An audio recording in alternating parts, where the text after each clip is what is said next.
Tomorrow, more than 40 organizations dedicated to improving mental health in Minnesota will outline their ideas for how we, as a state, can better answer the call for the growing number of people who are struggling or in crisis. And while that collective action is critical, there are also times when we, as individuals, may be faced with answering that call ourselves.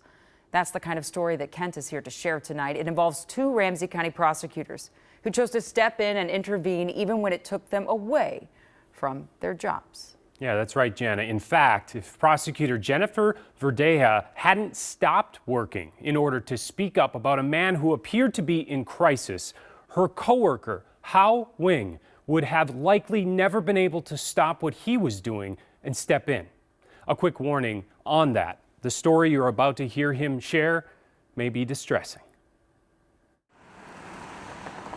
It's a pretty typical Monday, and it's around like 3 o'clock in the afternoon. Jen comes into my office. There's sort of a hurried look on her face, and she said, "Hey, do you see that?" And then she went right to my window. Hao Wing says he actually had to crane his neck and look up before he could see it. A man peering over the top of the Victory parking ramp across the street. I said, "How long has he been up there?" And she said, "Quite a while, something like 10 to 15 minutes. And immediately I was also concerned. Concerned because as a former Stearns County Sheriff's deputy, he spent years responding to calls like this. He was right up against the edge and he was leaning over. He was just looking straight down.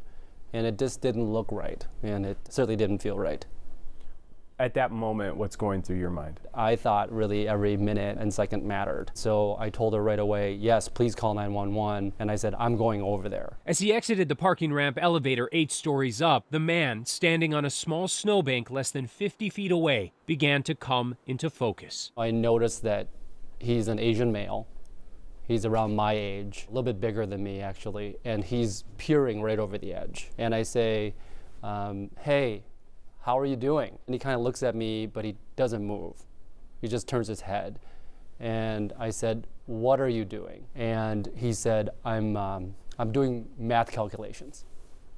And that worried me. Part of me thought maybe he's doing calculations about jumping, calculations about his life. Hao says he simply told the man that he also liked calculations while slowly walking over and joining him on the snowbank. And I put my left hand to the left of his, and we were both looking over. It's a straight fall, 8 stories down onto cement. So I just really wanted to get us away from that edge. So while my left hand was here looking over with him, I put my right hand at the small of his back, on his waistband at his belt. At that point, I just decided I'm going to push with my left hand and pull really hard on his waistband and pull him away from the edge. And so that's what I did. Now at a safe distance, he says he immediately apologized. And then, with their eyes off the road below and on each other, something else came into focus. I said, "Hey, man, my name is Hao. What's your name?" And he told me his name. And I recognized it as a Asian name. And I said, "My last name is Wen." And then he told me his last name. And I said, "Hey, I'm Vietnamese and Chinese. Are you?" And he said, "Yes." So then I switched to Vietnamese and I said, "Anh đi xuống với em đi. Ở trên đây quá trời lạnh quá." What that means is, "Brother, can we go down together? It is so cold up here." He said, "I want to stay up here and get some fresh air. You're going down by yourself." I told him no. We're going down together. I was like, please can we go down together? Instead, he says the man immediately attempted to lunge past him and force his way to the ledge. At that point, I was really worried we were going to go over the edge together because he had sort of the better of me, to be frank with you. I just couldn't get traction. And so I wrapped my arms around his upper torso and I threw my legs around his legs and I just brought us to the ground, because I figured if we were on the ground, we wouldn't go over. He just kept screaming, "Why don't you let me die? I want to die." And I just kept screaming, "You're not dying today, you're not dying today." To me, the only calculation was like, we both just can't die. If I just hold him here and we just lay here together, some help will come. And minutes later, thanks to Jen's call, help finally did come. Any idea where he's at or how he's doing? I know that he went into an ambulance. I just really hope he's okay. It's been hard to think about how sad he was, to think about this guy who really shares some of my heritage, also my culture. It's like you're up there with yourself or something. You know what I mean? I'm not in that dark place, but I very well could be. But for some decisions going other ways, I think many of us could find ourselves in a position like that. What do you hope for him? I hope he looks back at this in a year, in 20 years, 30 years from now, and he says, you know what? That one day really mattered. That one moment really mattered. I really hope truly the best for him.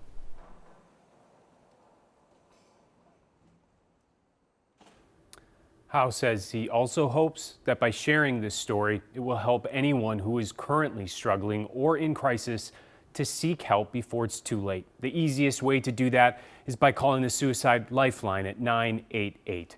By the way, he admits that he himself still struggles with the life and death struggle he and that man shared those 2 weeks ago now, but says he would do it all again because if he were ever in that position, Jana, he hopes someone would do it for him. Wow, that's really powerful, but that's kind of the point a lot of times, right, Kent, when we share traumatic stories on this show, that people trust you or I or any other reporter to share, that they want people to know that there are ways that you can help. And that's what he said. He said, you know, they both have likely immigrant stories. He came over from Vietnam when he was a young boy, and he said, so many things went right for me, and I feel fortunate. But up that day, at the top of that garage, he saw something there, and he said, I know how quickly things can go sideways. Well, somewhere out there tonight in St. Paul, we hope that man is getting healthy and getting better. Thanks so much, Kent.